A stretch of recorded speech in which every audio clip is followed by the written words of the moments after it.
8 minutes speaker. Okay, so thank you very much, and our riser, especially Dr. Neil.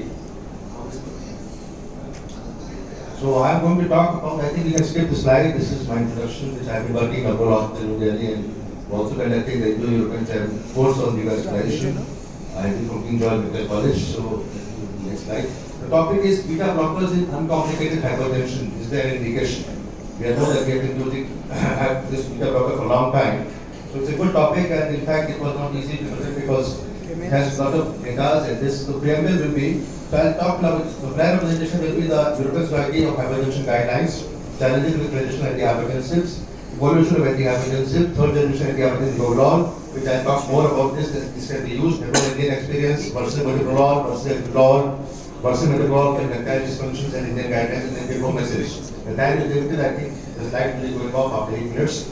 So let me quickly go on. Beta blockers are effective for a variety of cardiovascular diseases, including hypertension, acute coronary syndrome, ischemic heart disease, congestive heart failure, and arrhythmias.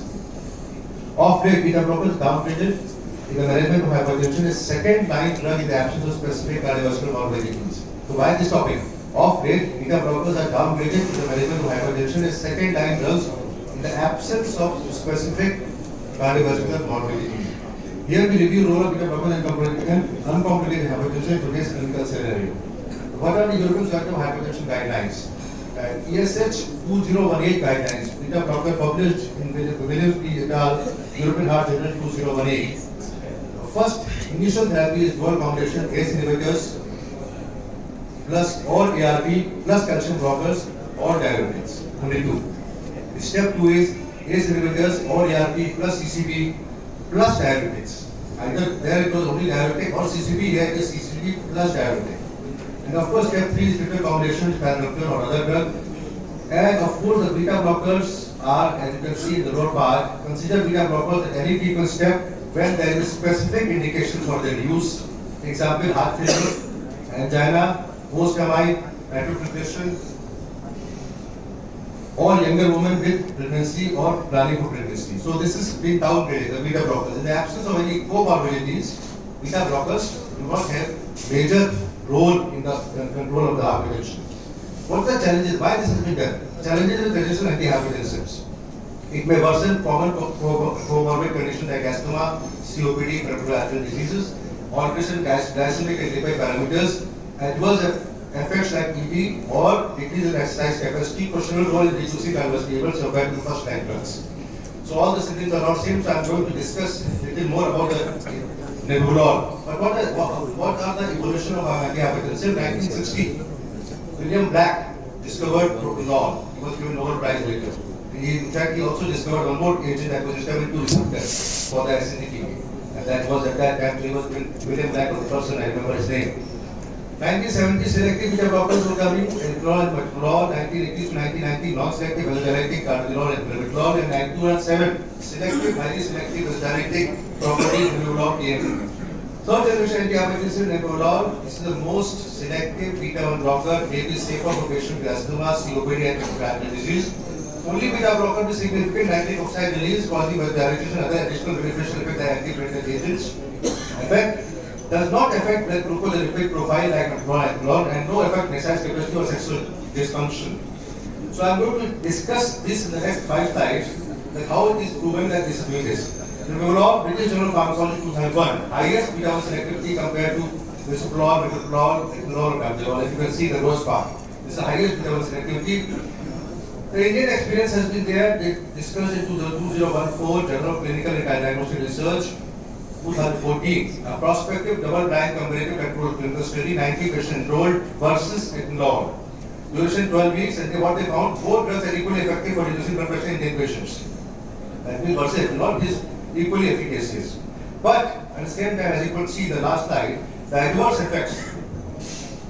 For the same antihypertensive effect, nebulizer was better tolerated than ethanol. Second part is nebulizer versus metoprolol for blood pressure, central aortic pressure control. That was ethanol. Now we are talking about nebulizer versus metoprolol. 24 hours BP control and diabetic hypertrophy.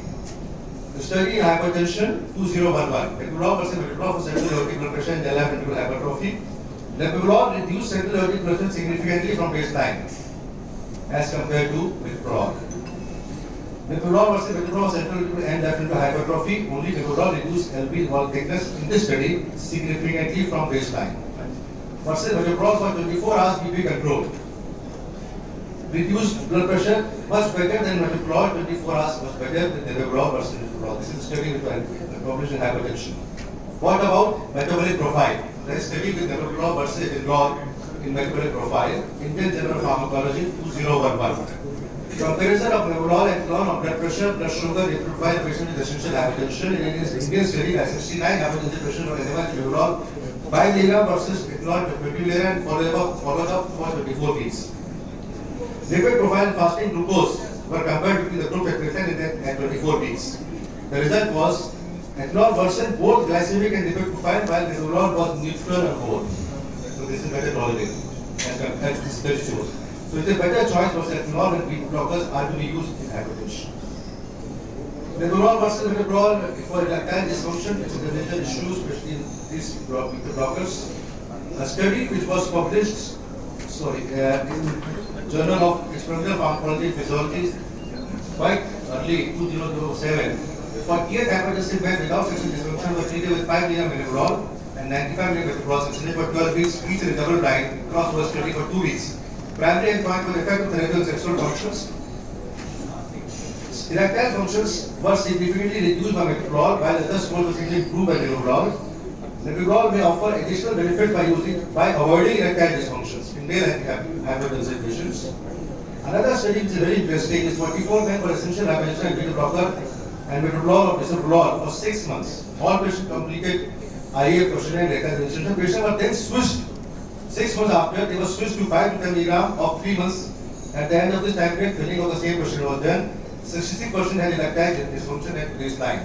69% of ED patients showed significant improvement in erectile functions after shifting to metoprolol. That means those who had erectile dysfunction because of metoprolol or bisoprolol or ethanol, when you switch to metoprolol, the functions improved or it was finishing off. What are the Indian guidelines? Blood pressure for preferred beta blockers are preferred for young, less than 55 years, hypertension, third generation. This is a publication, Journal Association of Physicians of India 2013. Neo-beta blockers are preferred drug for young patients. When they are talking neo-beta blocker, as you can see, B is neo-beta blocker. So step 1 in younger patients, less than 25 years old, A or B, in older patients C or D. C is calcium blocker, D diuretic. So A is angiotensin receptor and step 2 is A or B plus C or D, step 3 is A or B plus C or plus D, and time is only 19 seconds left. Before they go off, I will go to the conclusion slide. Take home message. Data from the conventional beta blocker mainly derived from ethanol studies, which does not have any CV benefit. Third generation beta blocker acknowledged have distinct properties with definitely no control beta blocker. Third generation beta blocker have special application, central blood pressure, and it was effective. Metoprolol does not lead to ED. And therefore it is preferred choice in Indian patient as far as the study is concerned. Thank you very much. Thank you.